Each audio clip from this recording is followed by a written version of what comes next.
우리 주님의 은혜와 평강이 넘치기를 빕니다. 주연보다 빛나는 조연이라는 말이 있죠. 영화나 드라마의 주연이 주인공으로서 전체 스토리를 이끌어가는데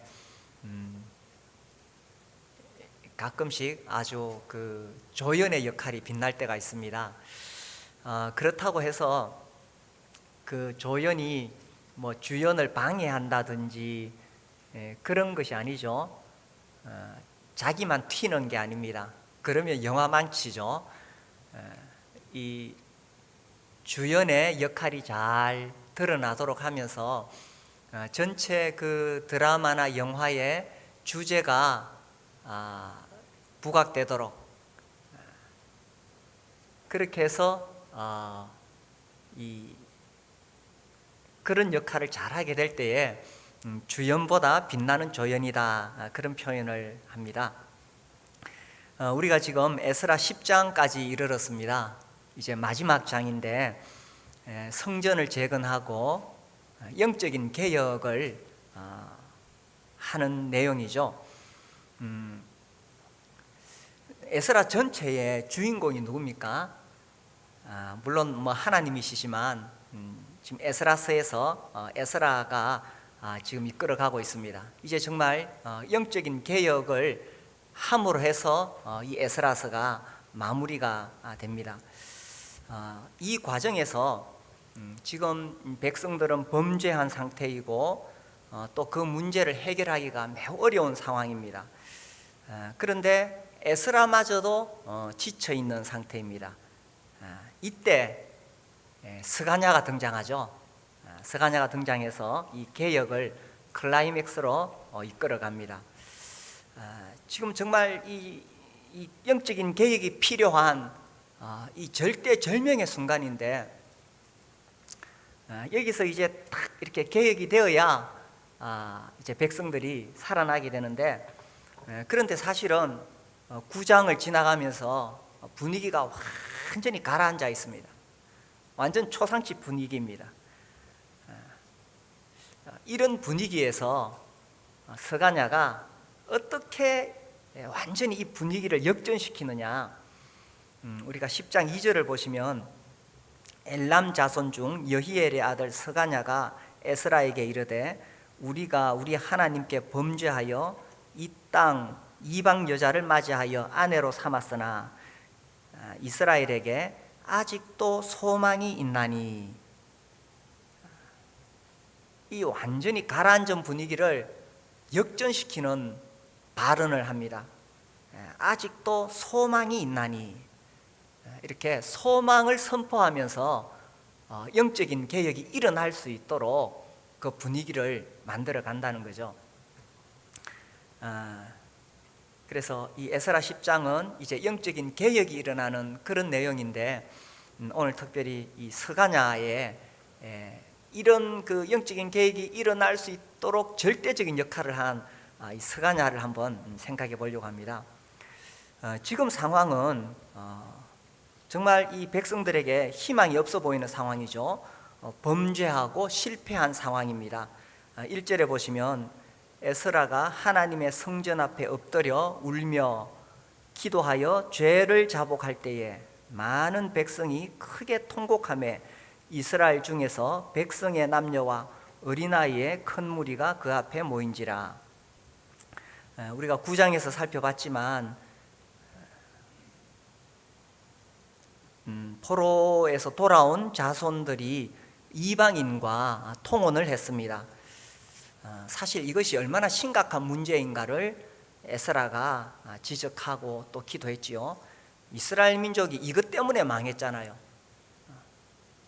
이방인과 결혼하면서 그 딸을 주고 또 이방인의 딸을 데려오면서 우상 숭배가 들어오고 그리고 하나님 율법에 불순종하고 그래서 망했거든요. 그렇게 망했는데 또 이방 여인들, 이방인의 딸을 데리고 와서 결혼하고 자기 딸들을 이방인에게 주고 하니까 이게 지금 나라가 망할 상황이 되었던 겁니다. 더 심각한 문제는 이런 일에 그 당시 백성들의 지도자들이 앞장서 있었다는 거예요. 제사장, 레위인. 그래서 10장에 이렇게 쭉 대충 읽어보면 한 113명 정도가 이방인과 결혼을 했습니다. 심지어 이제 이 결혼한 자손들 중에 보면은 예수아의 자손, 이 18절에 예수아의 자손이 나오는데, 이 예수아는 1차 귀환 때 스룹바벨과 함께 이스라엘 백성들을 이끌었던 제일 앞장서 있던 그런 지도자였습니다. 그런데 세월이 흘러서 그의 자손이 이방인과 결혼함으로 정말 이 유대 공동체가 망하게 되는 그런 상황이 되었다는 거죠. 그래서 1절에서 우리가 읽었듯이 에스라가 정말 이 죄를 자복하고 기도합니다. 사실은 에스라가 지은 죄가 아니죠. 그런데 우리가 9장에서 봤듯이 에스라는 마치 자기가 죄를 지은 것처럼, 자기 문제인 것처럼 그렇게 울면서 기도합니다. 이게 참 지도자로서의 아름다운 모범이죠. 공동체 안에 어떤 문제가 생겼으면 그것이 정말 내 문제구나. 저도 목회자로서 이런 장면들을 보면서 정말 사실 그렇습니다. 그 위치, 그 자리가 그럴 수밖에 없습니다. 그 공동체의 지도자가 되면은 특히 교회에서는 더 그렇습니다. 성도들에게 어떤 문제가 생기면 그게 남의 문제가 아니죠. 바로 내 문제입니다. 그래서 에스라도 또 느헤미야도 자기가 죄 지은 거 아니거든요. 그런데 에스라나 느헤미야나 또 다니엘이나 보면은 마치 자기가 죄를 지은 것처럼 자기 백성들을 위해서 울며 기도하고 하나님 앞에 용서를 구합니다. 이게 좀 하여튼 제가 요즘 요즘 뉴스를 이렇게 보면서 이런 게 참 안타까운 거예요. 최근에 우리나라에 계속 사건 사고가 터지는데 아무도 책임지는 지도자가 없습니다. 다 피해가고 자기 잘못 아니라 그러고. 그래서 정말 지도자는 자기가 섬기는 공동체에 일어나는 문제가 너가 잘못해서 너가 문제자냐 이게 아니라 정말 자기 책임으로 지는 그런 사람이 지도자겠죠. 저도 이런 걸 보면서 이게 정말 목회자로서의 역할이구나, 또 책임이구나, 그런 걸 느끼게 됩니다. 그래서 에스라가 이렇게 울고 기도하고 죄를 자복할 때에 1절에 나오는 대로 많은 백성이 크게 통곡하며, 이게 정말 지도자가 앞장서서 엎드리고 회개하니까 그 간절한 마음이 백성들에게 전달이 되었습니다. 그래서 많은 백성들이 통곡하고 또 그 소식 소문이 막 들리기 시작하니까 백성의 남녀와 어린아이까지 큰 무리가 지금 모여들었습니다. 그래서 지금 문제가 얼마나 심각한지 백성들이 깨달았습니다. 그냥 이방인의 딸 데려오고 우리 딸 보내고 그렇게 생각했는데 이게 정말 우리가 망하는 하나님의 심판 아래 있는 상황이구나 하면서 막 사람들이 모여들었습니다. 그런데 모이기는 모였는데 지금 어떻게 할지 방향을 잡지 못하고 있습니다. 그냥 울고 불고 이래서 될 문제가 아니잖아요. 그 분위기는 완전히 초상집 분위기인데 이래가지고 될 문제가 아니잖아요. 막 완전히 깔아졌습니다. 만약에 우리 교회에 어떤 문제가 생겼다고 해봅시다. 근데 이 문제가 너무 커가지고 전부 다 확 우울해지고 깔아앉고 초상집 분위기 되면 어떻게 되겠어요? 그런 상황인데 이때 스가냐가 소망을 선포한 거예요. 아직도 소망이 있나니. 이게 에스라에게 말한 거지만은 물론 거기 모여 있는 사람들이 다 들었겠죠. 다 들었을 것입니다. 우리가 망한 줄 알았는데, 우리 망했다고 생각했는데, 그런데 스가냐가 딱 나타나가지고 아직도 소망이 있나니. 이 언어라는 것은 힘이 있어요. 말이라는 것은 능력이 있습니다. 긍정적인 말, 희망의 말을 선포하면 사람들에게 용기를 주게 돼 있어요. 그게 다 울고 불고 막 완전히 막 처져 있는데 아직도 소망이 있나니. 그러니까 귀가 번쩍 뜨이겠죠. 아, 우리에게 아직도 소망이 있단 말인가.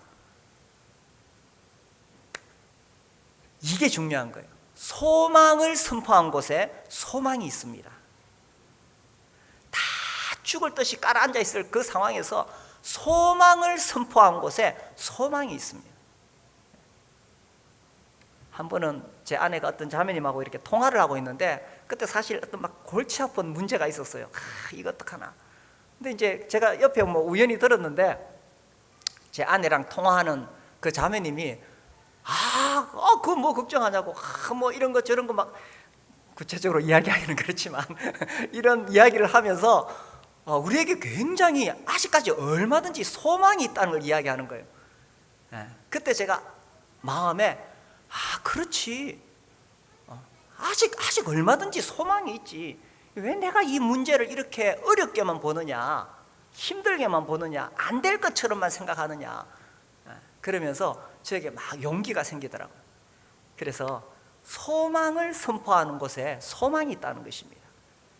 우리가 지금 코로나로 인해서 참 어두운 터널을 지나가는 것과 같은 그런 상황에 있습니다.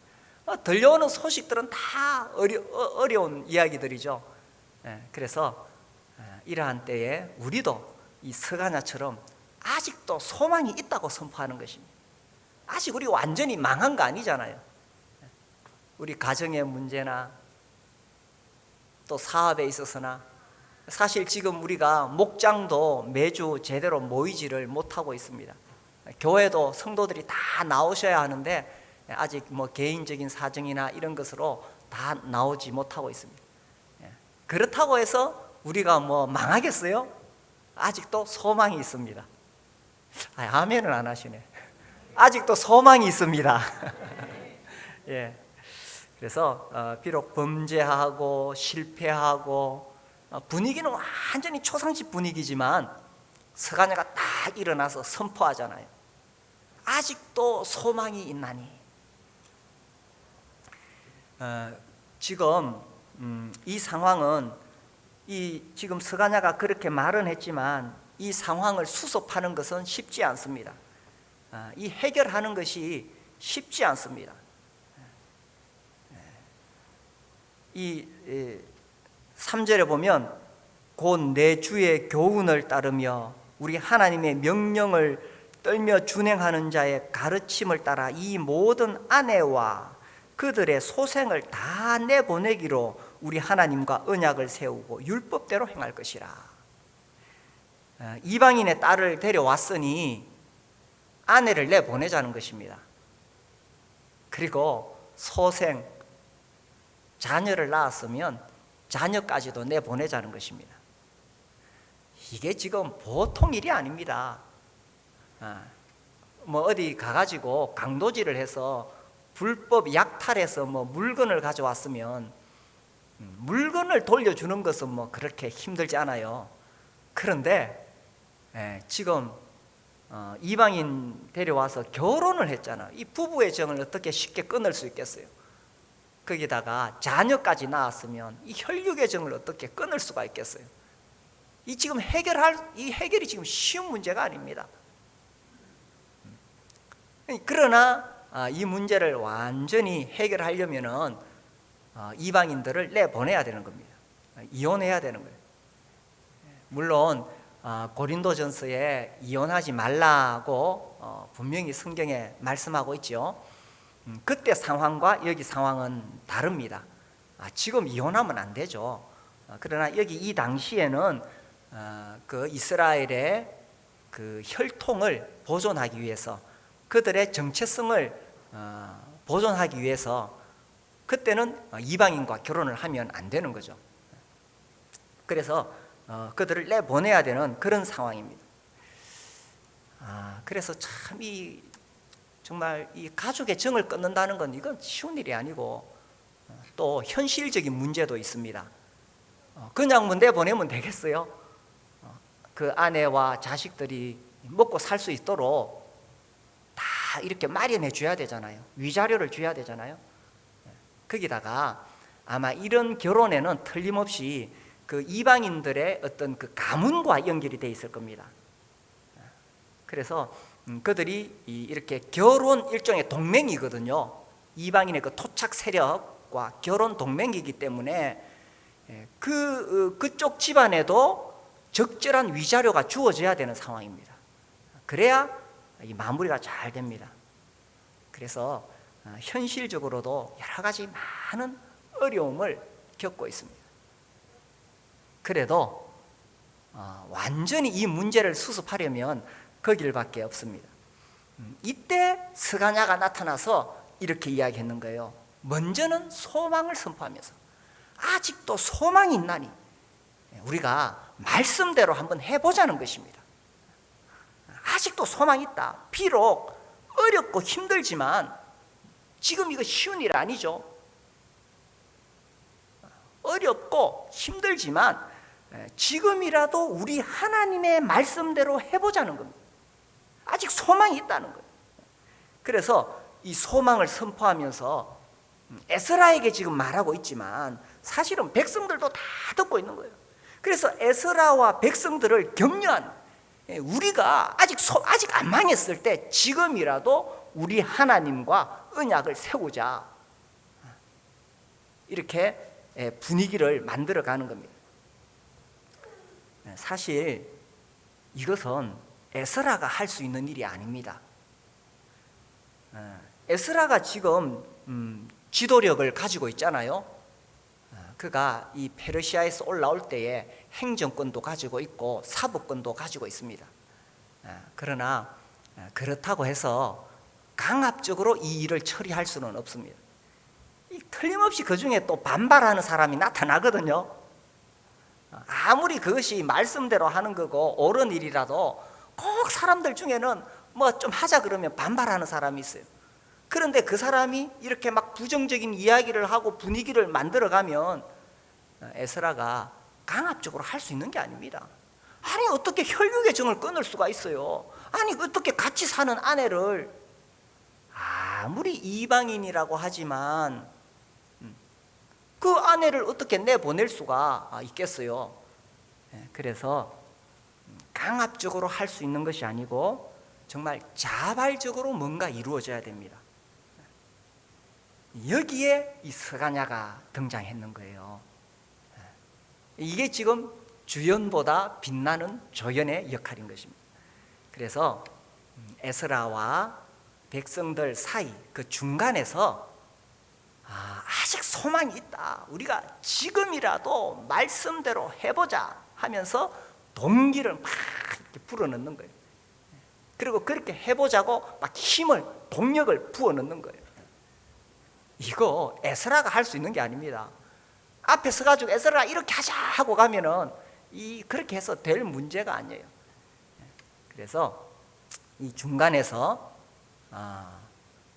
에스라와 백성들 이 중간에서 이 스가냐가 정말 중요한 역할을 잘 해가지고 힘들어도 한번 해보자. 우리 이렇게 망할 수 있는 게 아니지 않느냐. 그래서 먼저는 소망을 선포하고 아직 소망이 있다, 우리가 말씀대로 하면 된다, 이렇게 이 문제를 풀어가는 것입니다. 그래서 우리도 사실 여러 가지 어려운 상황들이 우리에게 닥쳐오고 있잖아요. 그때 우리가 정말 초상집 분위기 될 수 있습니다. 여기처럼 이제 망한 것처럼 힘이 빠지고 더 뭘 어디서 어떻게 해야 될지 모르는 상황이 될 수도 있습니다. 그때 정말 이런 스가냐와 같은 사람이 필요하죠, 그죠? 가정에서도, 목장에서도, 교회에서도, 직장에서도 이렇게 용기를 주고 격려하고, 우리가 한번 지금이라도 말씀대로 한번 해보자, 이렇게 용기를 주는 그런 스가냐와 같은 사람이 되시기를 바랍니다. 자, 그 다음에 이제 또 이제 중요한 심각한 문제는 우리가 1절에서 봤지만 에스라마저 지금 지쳐가지고 쓰러져 있는 거예요. 이 사실 9장에 보니까 에스라가 그 이야기를 들었을 때 너무 충격을 받았어요. 아니, 우리가 지금 페르시아에 그 다 정착하고 잘 살고 있다가 이 황폐한 예루살렘에 올라온 이유가 뭔데? 하나님 잘 섬겨보자고 올라왔는데, 우리가 성전 재건하고 예배 드리자고 올라왔는데, 여기서 정말 하나님의 그 언약 공동체를 세워보자고 올라왔는데, 그런데 이방인하고 결혼을 했다. 너무 충격을 받았어요. 그래서 에스라가 겉옷을 찢고 속옷을 찢고 머리털을 뜯고 수염을 뜯고. 근데 머리털이 뜯어집니까? 수염이 잘 뜯어집니까? 얼마나 답답했으면 머리털을 뜯고 수염을 뜯었다고 되어 있겠어요, 그죠? 그리고 이제 하나님 앞에서 참 기가 막혀가지고 어째 이런 일이 있을 수 있을까 하면서 이제 엎드려서 구장에 기도를 했잖아요. 하나님, 참 이거 다 우리가 잘못했습니다. 그래서 우리가 심판받았는데 그나마 하나님이 잠시 우리에게 기회를 주셔서 우리가 페르시아에서 이렇게 올라왔는데 또 이런 죄를 지었습니다. 그렇게 막 힘을 쏟아내서 기도하고 울고 나니까 이게 진력이 다 빠져버렸어요. 그리고 너무 황당한 상황이니까 이 충격이 너무 크다 보니까 기운이 그냥 싹 다 쇠해져 버렸는 거예요. 지금 이 에스라가 지도자로서 뭔가 지금 해야 되잖아요. 그런데 이 리더가 완전히 진이 빠져가지고 엎드려가지고 울고만 있어요. 그리고 자기도 뭐 어떻게 해야 될지를 모르겠는 거라.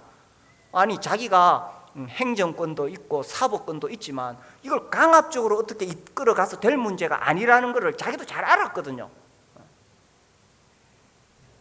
그때에 이 4절, 이 주연보다 빛나는 조연이 나타난 겁니다. 4절, 우리 마스크를 끼고 있지만 같이 한번 읽어볼까요? 시작. 이는 당신이 주장할 일이니 일어나소서, 우리가 도우리니 힘써 행하소서 하니라. 야, 이게 정말 스가냐가 얼마나 중요한 역할을 했느냐 하는 것입니다.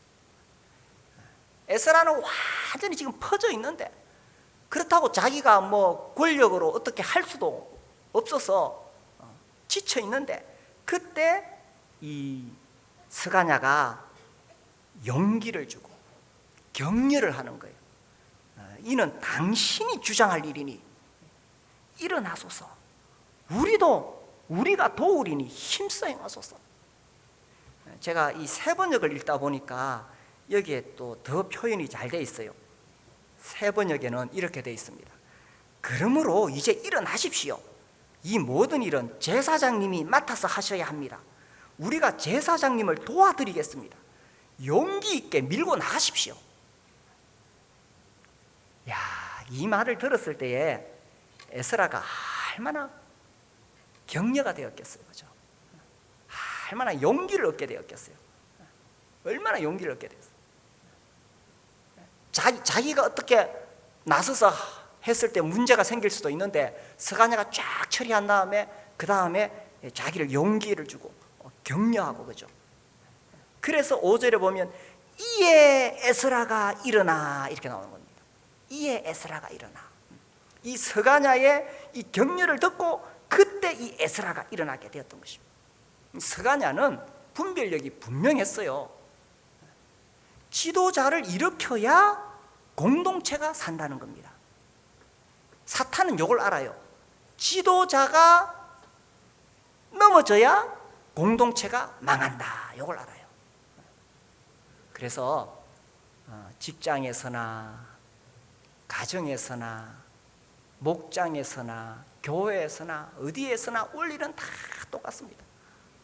어쨌든 지도자를 넘어뜨리면 공동체가 다 망하고 지도자를 일으키면 다 사는 거예요. 지금 에스라가 그 리더로서 지금 이래 엎어져 있으면 됩니까? 사람들이 저 자꾸 엎어져 있으면 뭐하냐, 좀 일어나서 뭔가를 해야 되지, 이래가지고 어떻게 하냐 하고 그를 비난할 수 있습니다. 정죄할 수 있습니다. 또 에스라 이렇게 해라 저렇게 해라 가르칠 수 있습니다. 사람들은 남들을 가르치기를 좋아하죠. 그런데 서가냐는 어떻게 했습니까? 일어나소서, 우리가 도우리니 힘써 행하소서, 이렇게 용기를 주고 격려를 했다는 겁니다. 그래서 우리는 다 어디서나 이렇게 공동체가 형성되어서 그렇게 살아가죠. 직장이든지 가정이든지. 그 외에 전에 그런 노래 있었잖아요. 그 자녀들이 나와서 부르는 노래, 아빠 힘내세요 우리가 있잖아요. 진짜 아빠가 그 노래 들으면 얼마나 용기가 나겠어요. 이 가정이, 그죠? 가장으로서 그 가정을 이끌어 갈 때에 그 어깨에 쥐고 있는 짐을 누가 다 이해할 수가 있겠어요. 그런데 자녀들이 아빠 힘내세요. 그 음악가들 중에 대타로 데뷔한 사람들이 많이 있습니다. 뭐 어떤 지휘자, 그 사람이 갑자기 못 오게 돼가지고 대타로 나가가지고 지휘했는데 있죠, 그죠? 그런 지휘자. 또 그 성악가 중에도 있죠. 파바로티 아시죠? 오 솔레미요. 파바로티. 이 사람도 그날 이제 그 사실은 공연을 하기로 된 그 성악가가 비행기가 연착이 되었는 거예요. 비행기가 연착되어 가지고 이제 사람들이 다 기다리고 있는데 얼마나 황당하겠어요? 그래서 이제 그 주최 측에서 죄송하다고, 대신에 지금 떠오르는 신인이 있는데 그 신인이 대신 이 시간에 공연을 하겠습니다. 그래서 이제 나와서 파바로티가 노래를 불렀는데, 사람들이 이런 게 있어요. 유명세라는 게 있어요. 아무리 잘 불러도 자기가 기대했던 사람이 아니니까 그냥 노래 끝나면 다 박수를 치잖아요. 근데 아무도 박수를 안 쳐. 분위기가 썰렁해요. 쫙 깔아앉았어. 그러니까 이제 이 파바로티도 지금 막 얼마나 어색하겠어요. 그런데 저 뒤에서 누군가 외쳤어요. 아빠 정말 최고예요. 그러니까 이 파바로티가 이렇게 위로가 되는데, 이 전부 이렇게 사람들이 앉아 있다가 아들이 응원하니까 그게 마음에 이렇게 감동이 되잖아요. 그 사람들이 입가에 이렇게 미소가 번지면서 누군가 일어나가지고 박수를 치겠어요. 그러니까 막 여기저기서 다 일어나가지고 막 박수를 쳤어요. 그래서 아빠를 위로하고 격려하고 용기를 주고, 하나 공동체든지 직장에서도 그렇죠? 마찬가지고, 목장에서도 우리 목자님 위로하고 격려하고, 교회에서도 마찬가지겠죠. 그래서 이 에스라를 향해서 얼마나 큰 위로가 되었겠어, 그죠? 당신이 주장할 일인 일어나소서, 우리가 도우리니 힘써 행하소서. 그래서 여기에서 이렇게 에스라가 일어나 제사장들과 레위 사람들과 온 이스라엘에게 이 말대로 행하기를 맹세하게 하네. 이제 용기가 딱 생겼는 거예요. 이렇게 하자, 이렇게 해보자 하고 맹세하도록 하니까 무리가, 이제 분위기가 확 역전되었잖아요. 막 울고 불고 또 여차하면 반발하려고 하는 그런 사람도 있었을 것인데 분위기가 확 역전되었습니다. 그래서 무리가 맹세하는지라. 그래서 우리가 이렇게 소망을 선포하는 사람이 되었으면 좋겠어요. 여기 지금 이 에스라 10장에 정말 이스라엘 공동체가 망할 수 있는 이런 상황인데, 이 영적인 개혁이 확 일어날 수 있도록 한 이 서가냐의 역할은 정말 주연보다 빛나는 조연이 아닙니까? 우리가 인생 살면서 누구라도 다 완벽한 사람이 없습니다. 범죄하고 실패하고 넘어지죠. 그런 자리에서 아직도 소망이 있다. 소망을 선포하는 사람. 또 말씀대로 살기가 참 어렵고 힘이 듭니다. 어떤 문제를 해결하는 것이 쉽지 않을 수 있습니다. 그때 그에 가서 아직도 소망이 있다. 말씀대로 한번 해보자. 그리고 우리가 속해 있는 여러 공동체에서도 마찬가지죠. 거기서도 우리가 소망을 선포하고 위로하고 격려하고, 그러면 결국 우리 다 함께 살아나는 거예요. 예수를 믿는다는 게 뭐냐? 예수님을 믿는 사람들은 소망을 선포하는 사람들입니다. 사도행전 27장을 한번 볼까요? 사도행전 27장에 보면 이 바울 일행이 큰 풍랑을 만나게 됩니다. 27장 20절에 보시면 배를 타고 가는데 계속 풍랑이 며칠째 계속돼서 이제 이 광풍에 희망이 없는 상황입니다. 20절에 여러 날 동안 해도 별도 보이지 아니하고 큰 풍랑이 그대로 있음에 구원의 여망마저 없어졌더라. 야, 이거 우리가 글로 읽어서 그렇지, 그죠? 실제로 이런 상황 돼보세요. 하늘이 캄캄해서 해도 별도 보이지 않는다. 그 캄캄한 바다에 광풍만 몰아치고 이제 죽었구나. 살 소망이 없는 겁니다. 그때 이 바울이 일어나서 22절 보시면 내가 너희를 권하노니 이제는 안심하라. 안심하라. 소망을 선포하는 겁니다. 너희 중 아무도 생명에는 아무런 손상이 없겠고 오직 배뿐이리라. 내가 속한 바 곧 내가 섬기는 하나님의 사자가 어젯밤에 내 곁에 서서 말하되 바울아 두려워하지 말라. 네가 가이사 앞에 서야겠고 또 하나님께서 너와 함께 항해하는 자를 다 네게 주셨다 하였으니. 25절 그러므로 여러분이여 안심하라. 나는 내게 말씀하신 그대로 되리라고 하나님을 믿노라. 바울은 자기 인생이 하나님의 손에 다 있기 때문에 거기다 이제 예수님이 나타나셔서 바울을 지켜주신다고 약속하셨잖아요. 그래서 이제 바울이 정말 이 며칠 동안 캄캄한 어둠 속에서 항해하는 이제 살 소망을 다 잃어버린 그 사람들에게 소망을 선포한 것입니다. 여러분이여 안심하라. 나는 내게 말씀하신 하나님 말씀 그대로 될 줄 믿노라.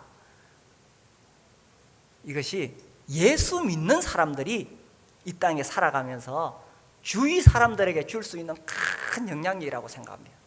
다 망했다고 생각하고 이제는 더 이상 희망이 없다고 생각할 때에 소망을 선포하는 사람. 사탄은 항상 우리에게 절망을 선포합니다. 그래서 우리의 귀에 대고 이렇게 말하지요. 더 이상 희망이 없어. 네 인생은 끝이야.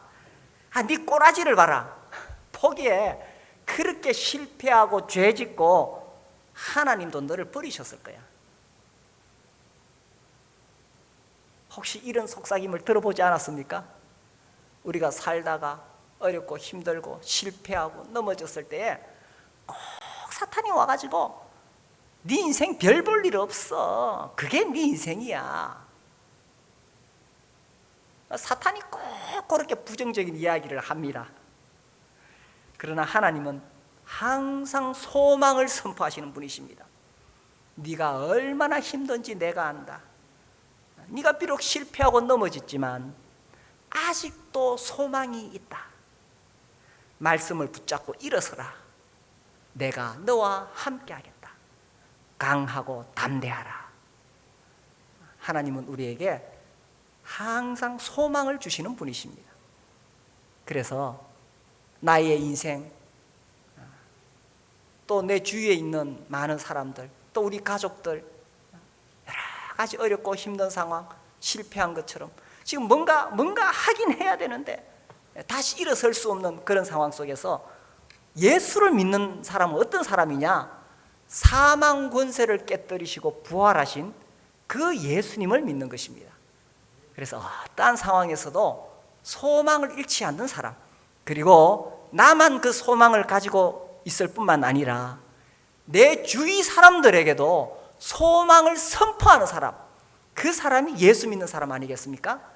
그리고 소망을 선포한 곳에 소망이 있다는 사실입니다. 소망을 선포하면 그 소망을 듣는 사람들 속에 소망이 일어나게 되어 있어요. 용기가 생기는, 격려가 일어나는. 그래서 에스라가 이제 일어나가지고 계획을 시작하고 백성들도 일어나가지고 계획을 시작하고 그 3개월 만에 마무리를 짓잖아요. 그래서 소망을 선포한 곳에 소망이 있습니다.